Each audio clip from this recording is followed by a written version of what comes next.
Olá a todos, sejam bem-vindos à nossa live de hoje. Quero agradecer a galera que participou da live de ontem. Ontem a gente teve o Akiva sabe tudo sobre carnaval. Ele falou sobre a Escola Grande Rio, lá na cidade do samba. Ele também compartilhou sobre o Carnival Experience, o tour que eles oferecem, também Pimpolhos da Grande Rio. Então foi uma live muito bacana aí falando sobre carnaval com a Akiva. E amanhã a gente vai ter o Rafael falando sobre a arquitetura, falando ali sobre o centro da cidade, toda a parte histórica, as construções. Acho que vai ser bem interessante. E hoje a gente tem aqui com a gente a Giz. A gente trabalhou juntas nas Olimpíadas, então a gente vai saber tudo de relações públicas com ela hoje. Lembrando que a ideia é a gente não falar sobre coronavírus, a ideia é a gente poder se distrair e aprender sobre um assunto novo. Então, meu nome é Renata Polacco e eu vou convidar a Giz. Só um minutinho. E aí, minha querida? Oi, Rê! Tudo bem? Tudo, como é que você tá aí? Tudo ótimo. Ai, meu cabelo não tá tão bom não, gente. E aí, tá me ouvindo bem? Tô te ouvindo, tudo certo. E aí? Gente, vários amigos entrando aí, cara, muito legal. A gente já começa a falar agora, ou a gente espera as pessoas entrarem um pouquinho? Ah, não, já vamos começar a falar aí. Vamos começar a contar aí da vida, contar do seu passado. Porque o tempo Você manda. Quando você vai ver, o tempo já passou. Aí tem que fazer aquele... Quando fica bom, né? Quando começa a ficar bom é que o negócio acaba. E Então, aí, vamos me aproveitar conta. aí os minutos que a gente tem para a gente poder explorar aí Olha sobre aí. a sua vida. Me conta aí como é que começou a sua relação com relações públicas. Conta aí sobre a sua história. Gente, eu vou me concentrar na conversa, porque meus amigos já vão entrar e já vão começar a brincar com a gente, tu tá vendo? Não, deixa eles aí, daqui a pouco tu tira. Mandar um beijo para todo mundo que está assistindo a gente. Mandar um beijo para todo mundo que está com a gente aqui. É muito legal poder compartilhar um pouco da minha história, um pouco da nossa história, aproveitar esse movimento todo do mundo e trazer coisas boas, né? Histórias felizes, histórias engraçadas. Eu fui escolhida para trabalhar como relações públicas. Eu nunca pensei que eu fosse me tornar uma. Eu queria ser jogadora de vôlei quando eu comecei a pensar em profissão. Eu comecei a jogar com 9 anos de idade. E aos 16 eu comecei a querer ir para festa e querer comprar coisas. E meu pai, super rígido, falava assim, não, eu vou te dar dinheiro para te estudar e para as coisas que são importantes para a vida. Luxo você vai conquistar quando você tiver o seu dinheiro. E aí eu comecei a trabalhar com eventos, que era a forma mais rápida de se ter dinheiro e não atrapalhar o vôlei e o colégio na época. E aí trabalhei com aquelas coisas de feira, de receptivo, que todo adolescente faz praticamente no início, né? Adolescente comunicativo, eu acho. E aí, logo em seguida, meu pai mesmo acabou trazendo um anúncio de jornal de uma empresa de eventos que estava contratando divulgadores. Era uma empresa do Leblon, que era especializada em festa infantil, e eles estavam abrindo um braço para festa temática juvenil, né, de adolescente adulto já, de 18 para 25. E aí eu entrei como divulgadora, e aí as coisas mais loucas aconteciam, porque eu me metia em todas as produções, eu me metia na sugestão das atrações da festa, no tema do evento, na organização total, sem saber nada, mas eu queria que a coisa fosse muito legal, porque eu gostava muito de festa. E aí o mais engraçado é que eu vendia, na hora de prestar contas, eram tipo 20 pessoas que foram contratadas para divulgar a festa. Divulgar mesmo, panfletar mesmo as festas, né? E aí eu chegava, as pessoas, eu vendi 20, vendi 30, vendi 10, eu chegava, vendi 365, era tipo isso. Era muito doido. E era sempre assim, tipo, vendi nada. E para mim era a coisa mais normal, porque eu nem fazia força para vender. Eu falava do que eu estava fazendo, falava do que ia ser o projeto, que aí é o trabalho do RP, né, de saber como se posicionar, como posicionar um projeto. E aí, quando via, era 360, 400 convites. Teve uma vez que eu vendi 600 convites à porta. A festa era no Costa Brava, um clube que tem em São Conrado. Uma vez por mês tinha. E aí ficava uma muvuca de gente na porta gritando meu nome, porque eu tinha combinado de entregar os convites e comprar com desconto, era uma loucura. E aí eu fui promovida coordenadora de produção dessa agência, fiquei 2 anos na agência. Mas aí você parou com o vôlei, E então. não, acompanhei, na verdade, para mim o evento era uma grande diversão, né? E a possibilidade de eu ter a grana que eu precisava para ter o meu luxo e o meu prazer inconsequente juvenil, né? Não era nada de carreira na época. E aí o vôlei para mim era sério. Então eu treinava de 2 às 4h30 no Flamengo todos os dias. E trabalhava na agência de manhã ou trabalhava na agência depois do treino, ia para a agência depois e fazia de casa, já tinha home office na época. Quando a coisa começou a ficar muito mais séria, que eu realmente fui contratada, que virei coordenadora e tal, não sei o quê, daí eu tive que fazer a escolha, né? E aí já foi com 18 anos, entre o vôlei e o trabalho de produção de eventos, de RP. E aí eu assumi, larguei o vôlei larguei, entre aspas, né? Larguei o profissionalismo do vôlei, né? A seriedade do vôlei. Continuei treinando, mas sem o compromisso. E me dediquei ao trabalho. E aí o mais Mas essa engraçado é é uma porque época de faculdade também, né? Esse é um período de faculdade também, né? 18, a 19 anos, o que você transição do fez? colégio para a faculdade, exatamente. Aí eu estava quero Travou um pouco. trabalhar com vôlei para sempre. Tá funcionando aí? Tá me ouvindo? Tá, travou um Tá? pouquinho. Repete aí. Oi, Nath! A nossa equipe tá toda aí do Rove. E aí, o meu objetivo. Daí eu larguei o vôlei, continuei treinando só por prazer mesmo e encarei o trabalho. Foi um período entre a transição do colégio, do segundo grau, para a faculdade. Eu fiz faculdade de educação física, fiquei em educação física até o último ano para me formar e larguei.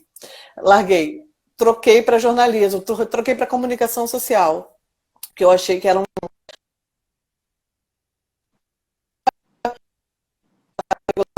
comunicação social era uma coisa que eu gostava, achava que eu ia me dar bem, fiquei em dúvida entre publicidade e jornalismo na época. E aí me formei em jornalismo, me especializei em marketing e virei uma RP nacional. Naturalmente. A primeira vez que eu fiz uma área VIP na vida foi numa festa dessa temática. Eu era meus amigos na época, meus amigos de Rio de Janeiro, eram os amigos de colégio e de condomínio, né? Eu jogava vôlei no Novo Leblon, na Barra, e jogava vôlei no Flamengo e estudava no Veiga de Almeida.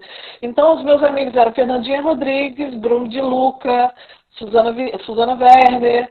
Era a galera que naquela época estava bombando muito. E para mim eram pessoas normais, eram amigos. E eu convidava eles para a minha festa. E era uma loucura, porque era uma festa juvenil, né? 18 a 25 anos o público. Então as pessoas não deixavam de se divertir. Ali eu criei a primeira área VIP da minha vida, para poder receber os meus amigos. Contratei o mestre Marcão, que era o cara da lamba aeróbica no momento, que era meu amigo da academia. E aí contratei outras atrações de banda, tipo até internacional. A gente foi fazer a festa no Morro da Urca. Então foi uma loucura, assim, foi natural. Foi mais de empolgação e, na verdade, eu sempre levei qualquer tipo de trabalho muito a sério e sempre respeitei muito as pessoas.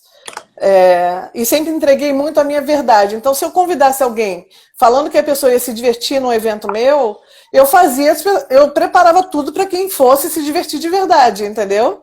Então, era uma responsabilidade que eu tinha. Isso começou aos 16 anos. E a hora que caiu a ficha que eu era realmente uma grande relações públicas e que eu tinha uma responsabilidade um pouco maior, foi quando me convidaram em Brasília em 99 para fazer a área VIP de uma micareta que tinha lá que chama Micarecandanga. E eu não gostava de axé. Achava... Voltou? Agora vamos ver. Tá melhor? Torcendo aqui, ó. Vamos torcer, vai dar certo. Vamos mandar energias de vida da lua cheia nova hoje, que é super poderosa. Vamos mandar aqui. Por favor. Vou fazer a live toda assim, ó. Pô, me preparei, vou ter até perfume pra live, gente. Ai, vamos ver se rola. Agora tá, agora o povo tá.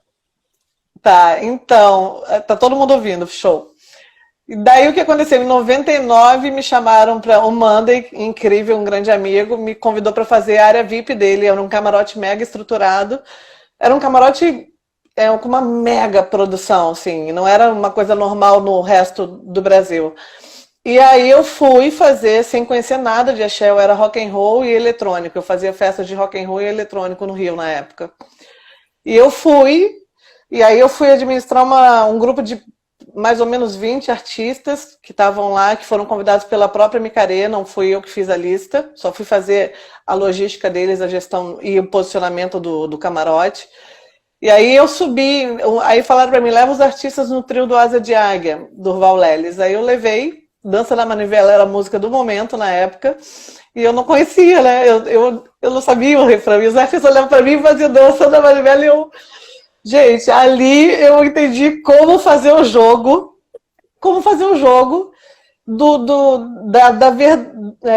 da diversão com verdade, porque eu não gostava, né? Não conhecia o axé, e eu tive que fazer aquela cena de que eu sabia tudo daquilo e que eu gostava muito, e aí eu fui buscar onde eu poderia gostar do axé sem conhecer a música. Eu nunca vi nenhum segmento musical trazer tanta alegria e movimentar tanta gente na mesma energia, né?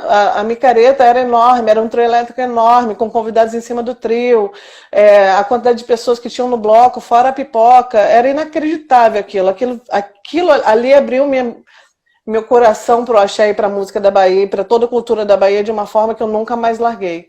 E aí dali... Em 99 eu saí de Brasília, fui direto para Recife fazer o Recifolia e depois me contrataram para fazer o Fortal em Fortaleza. Aí depois fui fazer o Vital em Vitória. E aí foi uma sequência de crescimento muito rápida e muito grande, e que eu me tornei responsável por apresentar a maioria dos artistas que estavam em evidência nesse período de 99 até hoje. A música da Bahia, a cultura da Bahia, o evento de axé pelo Brasil todo, e depois chegar no Carnaval, ser relações públicas do Saulo Fernandes enquanto ele ficou no EVA, que foi um período muito legal de carreira. Vamos voltar um pouquinho. Eu saio falando, amiga. O que é relações públicas, tá? Para quem está entrando aí e não sabe o que é relações públicas, ouve aí o termo RP... e não sabe nem o que é RP, então volta aí. Agora a gente ouviu um pouquinho da sua história, agora conta o que é, vamos entender o que é o RP. Cara, relações públicas é o profissional que faz a gestão da comunicação interna e externa de uma empresa para o público, né? Mas de forma direcionada, de forma planejada estrategicamente, para que a imagem e a comunicação seja sempre vista com bons olhos, né?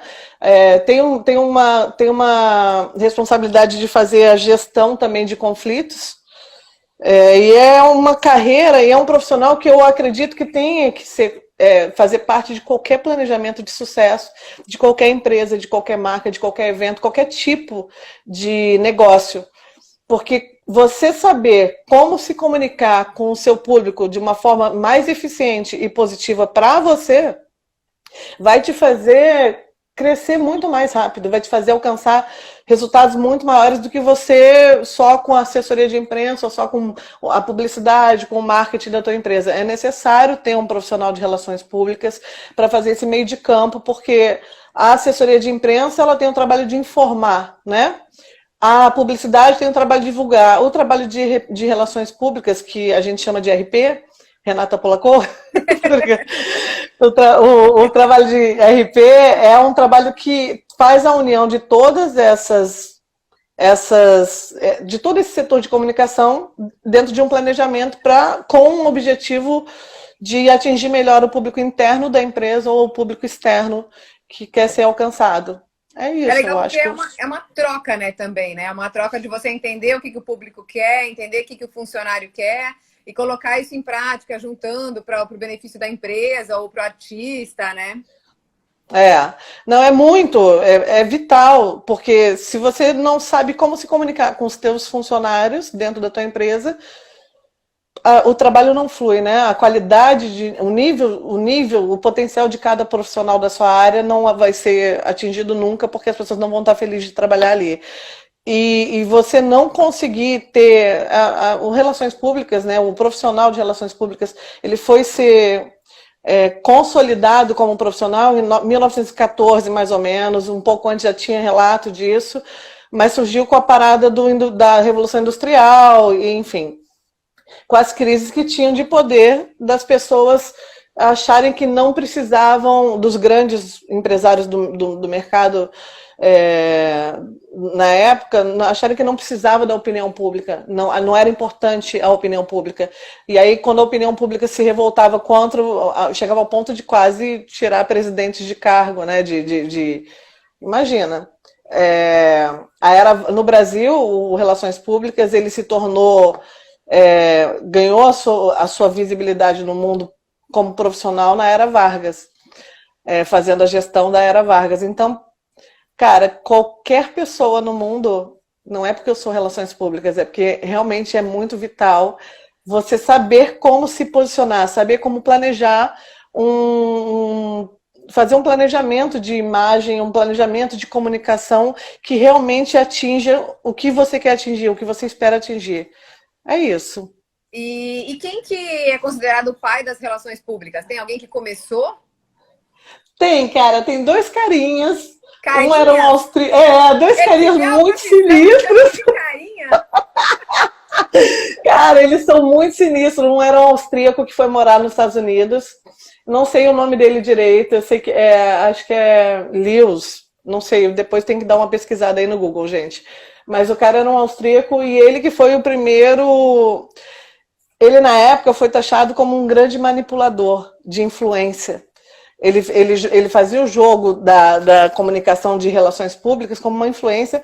E o cara, ele era nada mais nada menos do que o sobrinho do Freud.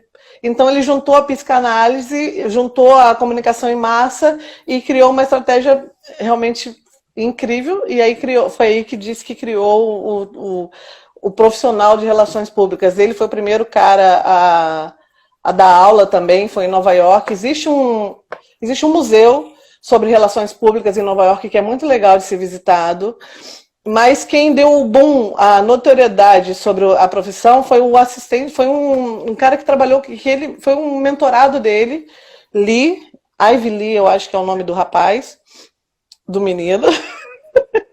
E esse cara, ele foi o RP do Rockefeller.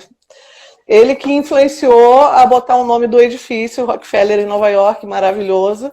E era uma coisa que a família não queria, mas para um posicionamento melhor, para ter uma formação de opinião pública melhor, ele criou essa estratégia e o cara bombou, e aí o trabalho ficou consolidado. E aí estou eu aqui. Graças a esses meninos, graças a Deus a esses meninos queridíssimos, e graças a Deus ao menino Eduardo Lobo no Brasil, e estou aqui vivendo de relações públicas há 22 anos, mais ou menos, né? E eu entrei num mercado que não era usual, né, de relações públicas. Eu entrei no segmento de entretenimento. Isso que eu ia perguntar. Qual que era o segmento? Porque a RP pode estar em qualquer empresa, né? Pode estar em qualquer frente, né? Em todo tipo de empresa, e começou pelo corporativo, né? Começou pelo industrial. E eu meio que fui bandeirante no Brasil, como relações públicas, porque era um trabalho que quase ninguém que me contratou conhecia. Eu tinha que meio que mostrar. As pessoas falavam para os contratantes assim: olha, dizem que ela é a melhor para dar visibilidade nacional para o teu evento ou para a tua marca, então você precisa dela. Os caras me contratavam e nem sabiam o que era o trabalho que eu executava. Dá uns exemplos aí, além daqueles que você já deu, se tiver algum outro que você possa usar como, sei lá, para dar como exemplo. De juntar uma marca com um evento, então, eu fiz muitos lançamentos de sucesso, né? A minha especialidade como relações públicas é o posicionamento utilizando relacionamento com artistas, atletas e influenciadores, assim, sempre foi. Eu sempre tive um mail especializado em artistas, né? E eu sempre desenvolvi um trabalho que era muito diferenciado. Acredito que por eu ter me formado em comunicação social e ter passado por especialização em marketing, eu sempre englobei todo o processo. Eu não fazia assessoria de imprensa do evento que me contratava, mas eu tinha, é extremamente vital você estar conectado com um profissional que está responsável por aquele projeto que você está, porque senão não adianta você convidar, como eu convidei na época vários grandes nomes, o Bruno Galhaço, Galvão Bueno, Nauber, que era capitão da seleção de vôlei na época, medalha olímpica, e não ter um fotógrafo que trabalhe em parceria com você para fazer uma boa divulgação utilizando as marcas como imagem direta, né? A gente fazia uma divulgação espontânea das pessoas que eu convidava com todos os grandes parceiros do evento. Então, no caso, o Camarote Salvador, em Salvador, é um grande case de sucesso, porque ele é um case de sucesso de venda, óbvio, mas muito mais de posicionamento de imagem. É um grande produto que é referência no Brasil, por ele ter vou falar palavrão, desculpa, por uma puta estrutura, uma puta entrega. Você é bem atendido do início ao fim e vale cada centavo de investimento no carnaval. E aí eu fiz o lançamento desse camarote, fiz toda a estratégia de posicionamento de imagem deles, em cima de artistas estouradíssimos na época, então cada convidado é estudado para saber qual é o tipo de público e qual o tipo de mídia que eu vou atingir no momento. Desenvolvi... Até nesse aspecto, se você coloca uma pessoa que não tem nada a ver com o produto, você já vai gastar dinheiro, vai perder tempo e não vai alcançar o público que você quer, né? É um tiro no pé, é jogar o dinheiro fora. E é o que acontece muito quando as empresas não sabem o porquê que elas precisam de relações públicas e contrata qualquer relações públicas pelo valor, né? Tipo, porque tem todos os tipos de profissionais. Tem aqueles que só vão pelo convite, pela passagem aérea, para poder estar na área VIP e sair na foto. Não que seja ruim, porque isso valoriza mais ainda o meu trabalho, mas existe. O problema é o contratante não saber diferenciar o que é um profissional na área de RP, de relações públicas, e uma pessoa, um promotor de eventos, uma pessoa que só está ali para promover e se promover. Fiz alguns lançamentos, eu fiz durante 16 anos o posicionamento do Camarote Skol, em Salvador. Começou como Oi Fest, aí no ano seguinte caiu o patrocínio da Oi, a Oi acho que foi investir em esporte, e aí eles fecharam com a Ambev, e aí eu fui contratada e a gente fez todo o posicionamento do Camarote Skol em Salvador, no Carnaval, durante 16 anos, é muito tempo, e graças a Deus foi muito tempo, foi muito legal. Tipo, alguns atores que a própria empresa falava que não tinham perfil. Esse ator não tem um perfil, não é o que a gente quer. Eu falava, qual é o planejamento? Qual é o alcance que vocês querem ter? O alcance é esse. Aí eu falava, então tá, deixa comigo. Eu convidava os artistas, eu convidava as pessoas que eu achava que tinham a ver, e eu dava uma entrega, uma visibilidade muito maior, porque eu conhecia todo o evento, né? Eu tinha acesso a todos os trios, eu tinha acesso aos cantores, ao camarote todo, enfim, eu conhecia pessoas do Brasil inteiro. E aí eu conseguia dar uma visibilidade para os convidados e para as marcas que estavam patrocinando de uma forma muito maior do que só botar ele dentro de um camarote 2 horas e depois tirar ele e botar pro hotel e ele não ter nenhuma experiência, não conhecer nada sobre Salvador, não conhecer nada sobre a cultura da Bahia, não fazer um passeio no Pelourinho, enfim, é a mesma coisa que vir passar o carnaval no Rio de Janeiro e só ir do hotel e ir para Sapucaí, da Sapucaí pro hotel. Não faz sentido. É maravilhoso, mas é muito pequeno perto da experiência que se pode entregar. Sacou? É muito. Você levar a pessoa para passear no Cristo e depois levar a pessoa para curtir o camarote, a experiência, o resultado da comunicação dela em relação ao Rio de Janeiro e ao Carnaval vai ser muito maior. Ela faz ela vai fazer 2 divulgações, né? Da cidade e também da experiência dela lá. Porque a pessoa fica ligada à cidade pelo sentimento da coisa de estar no Cristo Redentor, de estar em Ipanema, de estar em Copacabana. Isso, qualquer pessoa cresce pensando nisso, né? Você vê na novela desde sempre o calçadão de Copacabana, Leblon, enfim. Então você já fica com o subconsciente disso. Se você vem para cá só para curtir um carnaval, que é maravilhoso, mas não é o que a cidade entrega de fato, não faz... Olha lá, Marcelo está falando que Manaus eu fiz esse pacote. Cara, isso sempre foi uma exigência minha enquanto relações públicas com os meus contratantes, porque na cabeça deles O importante era ter o artista convidado no evento tal hora, fazer as fotos, a entrevista e ponto. Só que isso não gera espontaneidade, prazer e desejo na comunicação do artista sobre a experiência que ele tem. Uhum. Então eu sempre exigi cada cidade um passeio temático, tipo em Fortaleza a gente tinha, eu fui todos esses passeios mais de 10 vezes, assim, era uma loucura, mas sempre bom. Em Fortaleza eu levava para Cumbuco, para o passeio das dunas de Bugre, que é incrível, conhecer as praias. Aí depois tinha o Fortal, ou tinha o Ceará Music, ou tinha o Réveillon que eu fiz. Foram as festas que eu fiz durante 15, 16 anos também. Em Manaus, eu sempre levei para o passeio de barco, para conhecer, para almoçar num restaurante, num hotel flutuante que tem, ou para conhecer uma tribo indígena.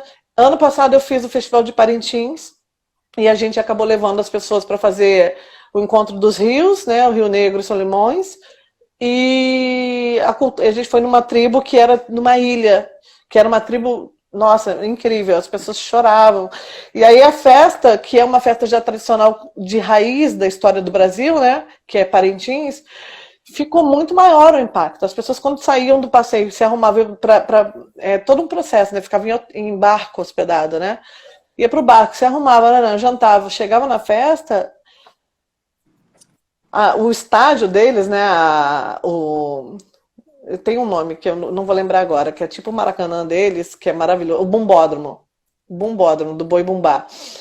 É inacreditável. Então a experiência que eu gero, e essa é a minha realização enquanto relações públicas, é ter eu dou a entrega mínima que o meu contratante imaginou, que é a coisa de ter um artista no evento para gerar o prestígio, gerar a mídia que ele precisa, mas eu entrego para o artista que vai uma experiência de vida em cada cidade, que geralmente ele não tem acesso a isso, ele só fica no hotel e do hotel vai para os compromissos e volta para o hotel, no máximo vai jantar fora em algum lugar. Então eu entrego uma experiência sobre aquele lugar para a pessoa, e isso faz com que a pessoa fale da festa muito mais, do evento muito mais, pelo encantamento da programação que a gente monta. Não, e é todo um conjunto, né? Porque ele vai se encantar muito mais pelo produto, pela empresa, por quem está contratando ele, vai falar bem e vai querer fazer outro serviço se você chamar. E aí ele gostou tanto de você que amanhã tem alguma outra empresa que você precise e vai lá, e aí você vai aumentando aí sua rede de relacionamento, né? A Camila, algumas pessoas me mandaram as perguntinhas em inbox, Camila Dias, ela me mandou, tá respondendo aí, tá perguntando de novo. Se eu tive algum problema com algum artista. Gente, trabalhar com evento é trabalhar com eventualidade, então sempre vai existir algum problema ou com o artista, ou com a estrutura, com a logística, ou com o próprio evento, e aí é o trabalho de relações públicas, que é fazer a gestão da comunicação para que não fique um ruído, mesmo que aconteça um imprevisto incontrolável, e já passei por vários, assim, surreais. Em relação ao artista, teve um muito doido, que foi no lançamento do Camarote Salvador. Eu levei a feiticeira na época, a Joana Prado, que era mais, foi em 2001, 2002 ou 2001, era a mais estourada do Brasil, assim, não podia ser na rua, era tipo, sei lá, era Xuxa andando na rua nos anos 90, ou sei lá, Anitta hoje, pode ser. Mas era mais assediado, era mais forte, porque não tinha internet, então as pessoas não tinham acesso ao artista. Então, quando via um artista na rua, o assédio era muito maior, né? Uhum. Nessa época não tinha internet. Hoje na internet as pessoas fingem que é normal ver artista. No Rio, principalmente, né? Você cruza no Rio, principalmente, Nem sei quem é. E aí, no carnaval, a Joana estava muito poderosa e eu convidei, porque tinha a ver com o perfil do projeto, né? E eu queria visibilidade popular e nacional, então ela era o maior nome na época. Era ela, Débora Seco, Daniele Vines, Priscila Fantin, era Bruno Galeassa, era uma galera muito forte. E aí ela foi para um trio, por conta própria, eu botei o segurança, e aí quando ela voltou com 14 pessoas, amigos, para entrar no camarote. E aí ficou... E aí foi uma situação, porque não tinha, o camarote já era um posicionamento para ser um camarote caro, exclusivo, que não era qualquer pessoa que entrava, então, e já estava esgotado, não tinha camisa. E aí foi uma situação mega chata. porque ela se posicionou como artista enfim, poderosa, e eu me posicionei como a pessoa que convidou ela para o evento, com um acompanhante que eu poderia tentar conseguir 2 ou 3, não 14. E aí foi um estresse, foi assim, e aí os donos do camarote me deram o aval, e aí eu chamei ela num cantinho, eu falei, Jô, eu te adoro e tal, mas você é minha convidada, e se para você não tá bom, eu vou já mandar emitir tua passagem, você pode ir e voltar para São Paulo, ou você pode ficar aqui por sua conta e conhecer, ir para os outros camarotes e tal, mas o meu convite acaba aqui. E aí foi horrível, porque daí ela chorou horrores, eu chorei horrores, foi horrível. Eu, não, mas você é maravilhosa, eu não quero. Eu falei, mas não quero te deixar uma situação de... Enfim, no final a gente virou melhores amigas e depois ela entendeu, e aí é porque ela estava um pouco alterada também do ego, de ter andado na rua, todo mundo, ela achou que podia fazer o que queria ali, e fora bebida talvez um pouco, não sei. Mas aí a gente ficou super amiga e isso acontece. Outra eventualidade muito louca que aconteceu também em Salvador, no Carnaval. Salvador no Carnaval e em Recife no Carnaval. Salvador, o percurso leva do trio, quando você sai da concentração até o final, mais ou menos 4, 5 horas. Na época, um pouquinho mais. E aí eu sempre tinha uma equipe de segurança que ficava fazendo comigo, eu não tinha assistente, eu era sozinha e eu fazia gestão de mais ou menos 60, 80 artistas durante o carnaval todo em 3 camarotes e 2 trios elétricos, 2, 3 trios elétricos que eu era contratada para fazer. E aí, no final da avenida, eu sempre deixava a van com o motorista onde ficava, e eu sempre deixava o segurança, eu mandava o segurança, eu pedia para o segurança, vai lá, quando estava chegando perto, vai lá checar onde está a van, porque quando eu descer com os artistas, eu tenho que ir direto para lá, porque é uma loucura, era eu sozinha, com os seguranças como minha equipe, e os artistas enlouquecidos, sem nenhuma noção de onde estavam indo, e quando chegou lá, a van não estava, e eu não tinha um carro para levar 14 ou 12 artistas estouradíssimos, eu consegui botar eles meio que escondidinho na rua ali para ninguém ficar em cima. Nesse dia eu tinha 3 seguranças só, o meu supervisor que era o Malone, maravilhoso, e a equipe, e 14 pessoas muito famosas, sem ter onde pôr, e aí eu achei uma Kombi estacionada no quarteirão, que eu corri em volta do quarteirão para achar, não tem glamour, relações públicas, eu suava, não tem como ficar... Achei uma Kombi, o motorista estava dormindo na Kombi, eu acordei o motorista, eu contratei o motorista da Kombi para ele levar os atores em segundos, eu não sei quanto tempo, foi muito rápido. Eu tentei arrumar táxi, não tinha, os taxistas não queriam levar, tinham que ser 2 ou 3 táxis para isso, não era difícil de achar. Achei a Kombi, o cara topou, botei os artistas da Kombi, falei, galera, eu tive um imprevisto, mas vocês vão chegar com muito mais alegria no hotel. Cara, quando eles viram que era uma Kombi aí, virou uma festa. Eles entraram e a Kombi era com os bancos todo de pelinho rosa, colorido. Era uma loucura com almofada. Era uma Kombi, parecia que eu tinha contratado a Kombi temática para o evento. E aí os meninos, depois os artistas falaram que foi a melhor experiência de carnaval da vida deles por causa da Kombi. Assim. Então essas coisas acontecem pra caramba.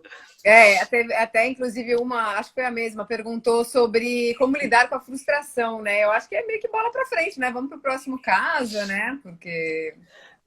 eu nunca tive frustração como relações públicas. Eu não sei se eu sou privilegiada, mas na real eu sei. Na verdade, eu trabalho muito para que a coisa aconteça, no mínimo como quem me contrata e quem eu convido é chamado para o processo. Então, o mínimo do que as pessoas esperam, eu entrego. Aconteceu uma vez, gente, olha que loucura eu vou falar isso. Eu fui mandada embora, eu fui demitida de um projeto que eu fazia o Camarote Planeta Otto, eu saí do Camarote Salvador e fui lançar a parte de relacionamento e posicionamento do Planeta Otto, que era um camarote extremamente popular e que não tinha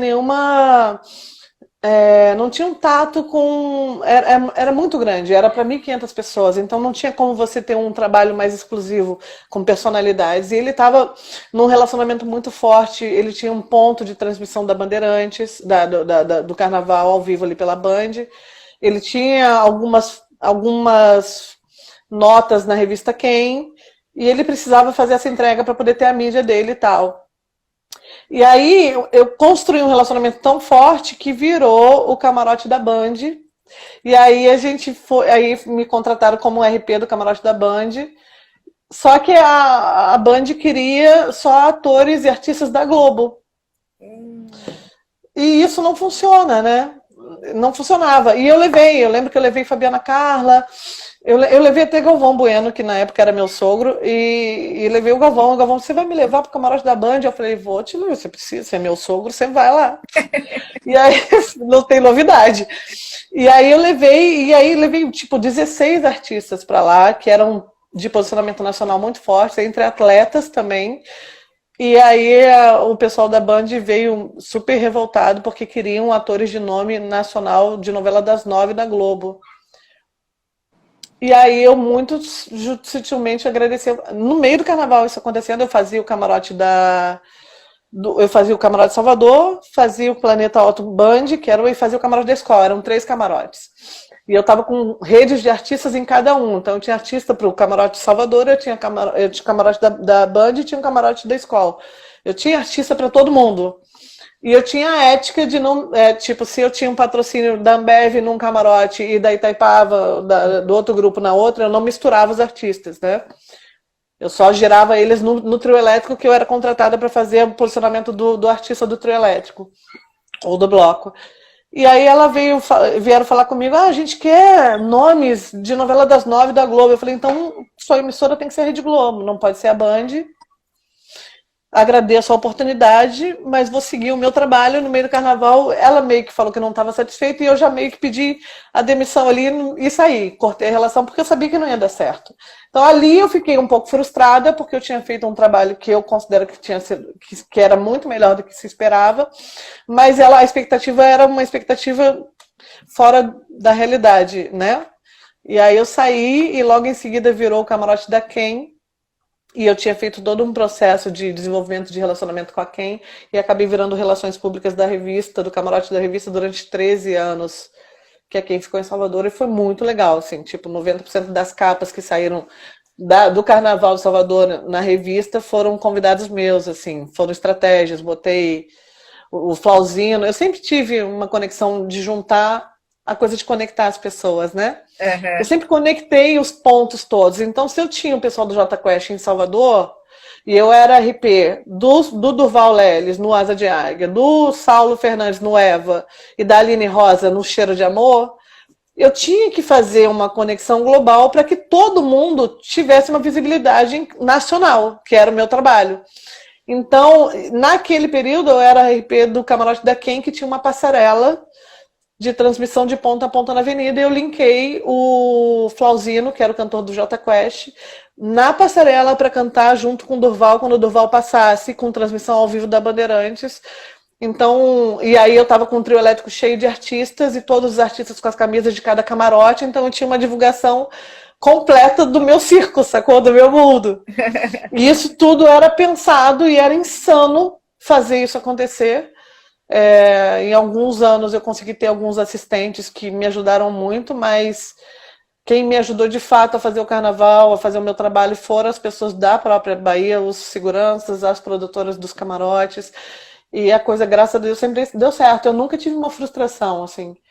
Eu sempre tive muitas surpresas, mas eu nunca tive uma frustração, assim, sempre foi muito melhor ou muito mais legal. Eu vesti o Caio Castro de lata da escola e ficou ele andando na passarela junto com as paniquetes, enquanto o trio elétrico passava. Eu não lembro se era a Aline Rosa ou se era, acho que era o Saulo, a Aline Rosa. Ficou cantando com o Caio na passarela, e ele com uma lata vestida, sacou? Quando que o Caio vestiria uma lata? Era nossa relação, minha e do meu assistente na época, enfim, e aí a pessoa da escola pirou, e ele acho que fechou um contrato durante muitos anos com a escola, e eu nem, enfim, não participei disso, mas eu tive o start disso, sacou? Então é um trabalho, eu amo fazer o que eu faço, eu amo conectar as pessoas, e as pessoas não têm noção do tamanho da conexão. As pessoas acham que é por acaso que o artista está do lado esquerdo do trio, ou do lado direito do palco, ou na frente do palco, no fundo tem a marca do Itaú, e tem uma foto que pega o fundo. Não é por acaso, não é por acaso. É tudo pensado. Só que é tudo pensado para que aconteça de forma orgânica, para que aconteça de forma fluindo, né? Natural e feliz. Porque aí você entra no subconsciente de quem está consumindo de forma leve e verdadeira, sacou?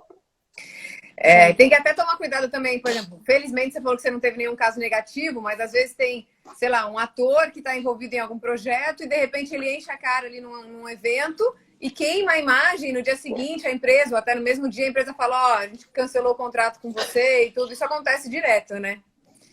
Cara, eu tive alguns artistas, a maioria. Cara, eu faço carnaval no Brasil todo e festas. Eu faço o Interplay em Floripa. Fiz, né? Agora não faço mais. Fiz 10 anos o Interplay, que é um festival de música eletrônica. Então as pessoas realmente ficam muito doidas, muito de bebida, de tudo, de felicidade, de êxtase, de estar curtindo. Elas se sentem extremamente seguras quando elas são convidadas por mim, porque eu cheguei já a brigar com muitos fotógrafos, já quebrei máquina de fotógrafo, olha que loucura. Porque, enfim, era um acordo não ter a foto naquele momento e o cara pulou em cima de mim. Eu segurei ele, a máquina caiu, quebrou, não foi minha culpa, não foi proposital, mas enfim, eu só fui fazer o meu trabalho, enfim.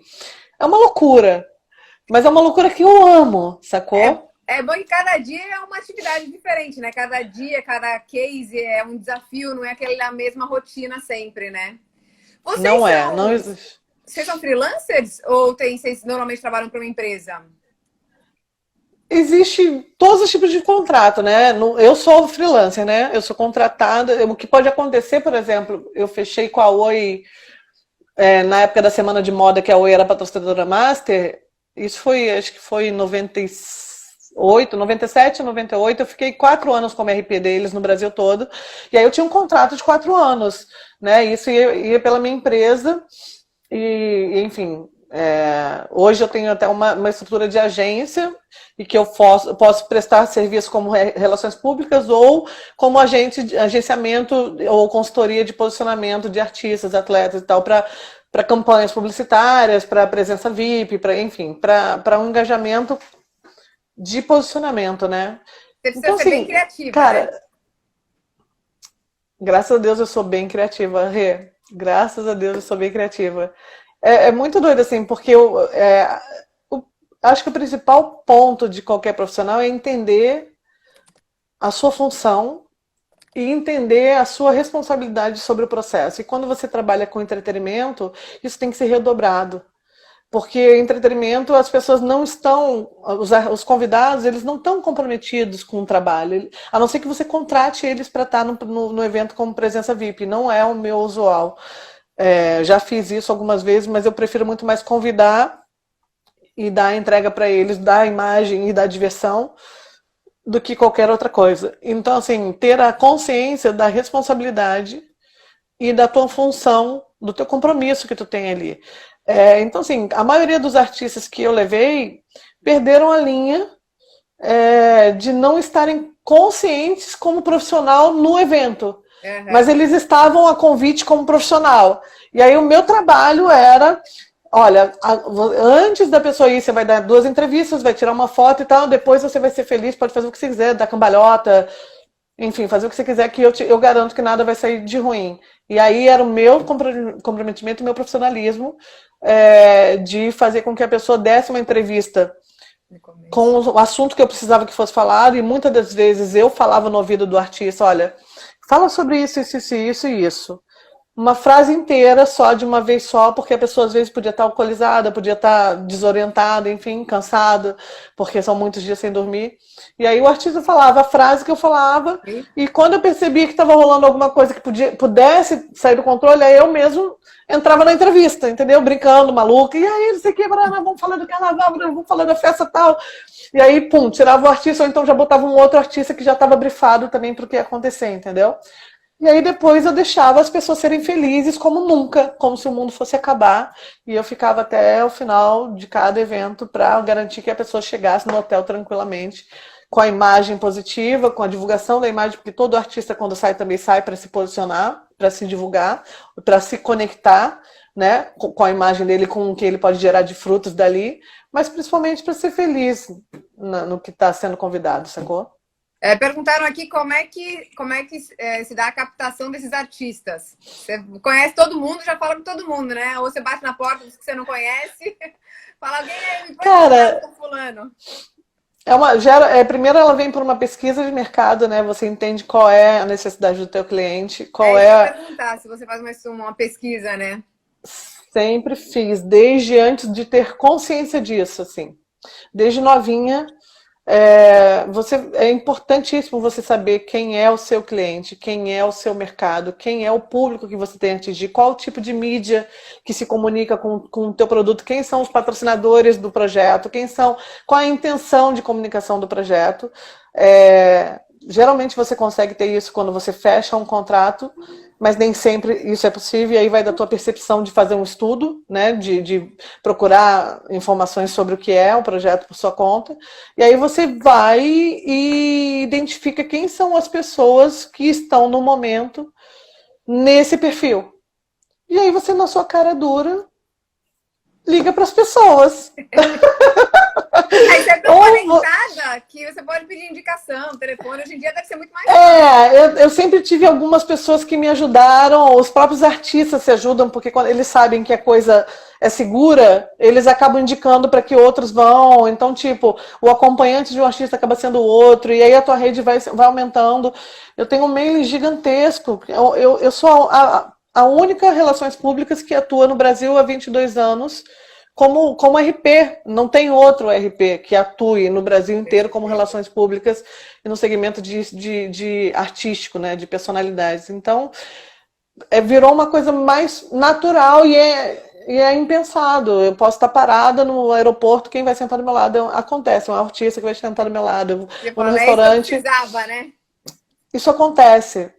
Aí é a coisa da lei da atração, acaba acontecendo, porque você está tão focada e tão trabalhando positivamente para aquilo acontecer que as coisas acontecem, entendeu? Eu tenho muita fé, e aí as coisas sempre aconteceram. A gente tem mais 10 minutinhos. Vamos ver aqui. Alguém perguntou que ao longo do tempo as coisas foram mudando, né? Até como você estava colocando aí. Então, qual a diferença de trabalhar quando você começou e agora com esse mundo todo conectado, com diversos influenciadores e tudo mais? É uma loucura. É uma loucura. A comunicação, a internet fez com que qualquer pessoa virasse artista, né? Assim como qualquer pessoa que conhecesse um artista, um influenciador, um ex-BBB ou qualquer outra coisa, virasse um profissional de relações públicas. Então, foi bem desafiador para mim. Eu cheguei a perder algumas contas que eu fazia já há mais de 13 anos, mas que para mim já tinha dado, porque eu já tinha feito toda a construção de relacionamento, de posicionamento, as pessoas já sabiam como. E eu sempre fui uma relações públicas que eu nunca deixei preso a informação em mim, eu sempre gerei as conexões. Então, todo convidado meu, ele é conectado com o contratante, conectado com o artista que está no palco, com o público, eu sempre fiz a conexão com os seguranças. Então, não fica nas minhas mãos. Então, foi um desafio muito grande, mas o que acontece é que se você é um bom profissional e você ama o que você faz, você dá um jeito de estudar cada vez mais, se preparar cada vez mais para que você mantenha a sua entrega em alto ou até melhore a sua entrega. Porque hoje eu consigo falar, eu fui Relações Públicas do Black Eyed Peas, na turnê que teve toda no Brasil. Eu consigo falar com um cantor gringo, eu consigo falar, a gente fez as Olimpíadas, né? A gente se conheceu nas Olimpíadas. Conta essa função nas Olimpíadas. Eu tinha a opção de ser relações públicas da casa de um país e viver do que eu já vivia, ou aprender algo novo, que é a coisa de estar se buscando se renovar o tempo inteiro. E aí eu me conectei com uma grande amiga que era uma chefona na época do COB, e falei que queria trabalhar. E aí eu acabei sendo contratada como gerente de relações internacionais. E a minha área nos Jogos Olímpicos foi a melhor experiência da minha vida, porque ali eu vivi o meu sonho enquanto atleta e a minha experiência de mais de 20 anos como relações e como conexão de pessoas. Então, para mim, foi um prazer trabalhar nos Jogos Olímpicos. Eu não tive dificuldade. A dificuldade que todo mundo tinha, para mim, não existia. Né? Porque é um trabalho muito organizado, que tem processos que são seguidos. Assusta, porque são 1 milhão, gente do mundo inteiro, 1 milhão de línguas diferentes. Enfim, é uma loucura. Mas foi uma experiência maravilhosa. O meu trabalho lá nas Olimpíadas era fazer toda a logística de relacionamento e de receptivo da família olímpica. E a família olímpica são os presidentes, os reis, os príncipes, os presidentes de confederação, os presidentes do COI, do COB, ministros, presidente da França, presidente, enfim. Tudo isso na nossa venue, tudo isso no nosso velódromo, né? E o velódromo era polêmico. O velódromo foi um case polêmico dos Jogos Olímpicos e que a gente, enquanto time, fez a coisa acontecer. A gente virou recorde de pista. A gente tem uma história com o velódromo ali, com realização. Eu lembro, eu levei a família real da Holanda. Eu tive que buscar lá na venue da ginástica olímpica e acompanhar eles até o velódromo. E aí os meus voluntários, que eram maravilhosos, nossa, a equipe era incrível, né? Tinha os meus voluntários e eles estavam de voluntários, então eu não podia ser exigente como eu sou na profissão, né? E eu deixei um num canto com o Easyline, segurando, reservando. Aí você e Moca me ajudavam quando não tinha outro gerente para ajudar, quase nunca tinha. E aí vocês me ajudavam. E aí eu cheguei com aquela equipe a família real andando, eram 8 integrantes da família, o pai, o rei, a rainha, os príncipes e princesas. Aí tinha a Polícia Federal e, enfim, e os diplomatas. E eu enlouquecida, apavorada, porque era uma final de competição e os lugares, não tinha como segurar os lugares, porque todo mundo era importante na família olímpica. Mas eu tentei segurar ali os 8 lugares e tal. Quando eu estava chegando perto com o rádio, eu falando com os voluntários, tô a caminho, o P1 tá a caminho, então não sei o quê. Giz, sentaram nos 8 lugares. Foi uma... Cara, eu vi... público VIP, né? Todo mundo que tá lá é VIP. Então você fala, vou tirar era o presidente da Confederação Internacional de Ciclismo, era o presidente não sei da onde, do Brasil. Enfim, o ministro do esporte que estava lá, era todo mundo sentado na minha fileira e eu caminhando com a família real, super simpática, super tudo sob controle no Brasil, entendeu? Dentro. E com aquele taie louco, aquele terno louco, um lenço louco. Foi uma loucura. E eu andando e tal, daí eu pro diplomata, eu posso andar um pouco mais rápido? O diplomata pra família, vocês podem... Aí o rei pra mim, não, você é maravilhosa, vamos no seu tempo. Aí eu comecei a dar passo rápido, a família real atrás de mim, ó, tchá, tchá, tchá, tchá. Cara, aí eu sei que quando eu entrei no lounge da família olímpica, eu apresentei para eles o lounge, falei que eles podiam beber água, comer alguma coisa e tal, não sei o quê.